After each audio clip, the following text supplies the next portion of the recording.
প্রতিটি ঐতিহ্য একটি দীর্ঘ ইতিহাসের সাক্ষী। গ্রাম বাংলার সংস্কৃতির সাক্ষী হয়ে প্রতি বছর অনুষ্ঠিত হয় বিভিন্ন ব্যতিক্রমী প্রতিযোগিতা। তেমনই এক আয়োজন হয় মানিকগঞ্জের পুটাইল ইউনিয়নের ছোট্ট গ্রাম মান্তায়, যেখানে ১৫০ বছর ধরে অনুষ্ঠিত হচ্ছে ঐতিহ্যবাহী গরুদৌড় প্রতিযোগিতা। তারই ধারাবাহিকতায় বুধবার মান্তায় জেলার বিভিন্ন প্রান্ত থেকে অংশ নেয়া প্রায় ৫০টি গরু নিয়ে আয়োজন করা হয় ঐতিহ্যবাহী এই দৌড় প্রতিযোগিতা।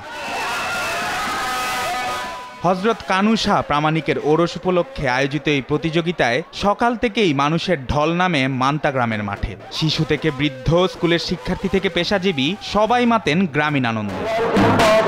মানে অনেক লোকজনেরই সমাগম হয়, মানুষ আনন্দ করে, ফুর্তি করে, বা এলাকায় জামাই আসে, এদের পিঠা খাওয়ায়। গরু দাবরান, গুড়া দাবরান, আমাদের খুব মজা পাই, খুব আনন্দ লাগে। এটা আমাদের বাপদাদারা করছে, এটা এখন আমরাও দেখতেছি, এইভাবেই চলতেছে।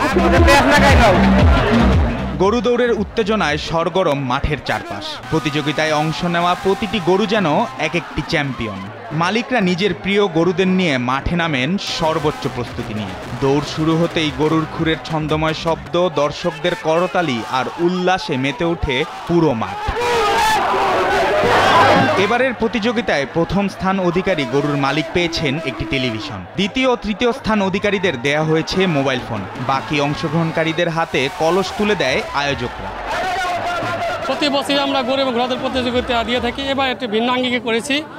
এখানে হচ্ছে যে প্রথম পুরস্কার আমরা 8টা টেলিভিশন দিচ্ছি, দ্বিতীয় পুরস্কার মোবাইল এবং সান্ত্বনা পুরস্কার হিসাবে কলস পুরস্কার দিচ্ছি। হয়তো শাহ কানু প্রামাণিক রহমতুল্লাহ আলাইহির পবিত্র মাজার শরীফের যে ওরসটা হয়, ওটা প্রত্যেক বছর ৩রা মাঘ হাজার হাজার লক্ষাধিক লোক এখানে সমাগত হয় এবং নিষ্ঠার সাথে এলাকার মানুষের সার্বিক সহযোগিতায় বুদ্ধিজীবী, শিক্ষক, ছাত্র, যুবক, কৃষক, শ্রমিক সকল পেশার মানুষের সহযোগিতায় সার্বিকভাবে এটা উদযাপন করা হয়। আর এই জায়গায় আসি 10 বছর, আমার সবসময় ফার্স্ট প্রাইজ। আমাদের গরু অনেক সুনাম আছে, এই জন্য আমরা নিয়ে আসি।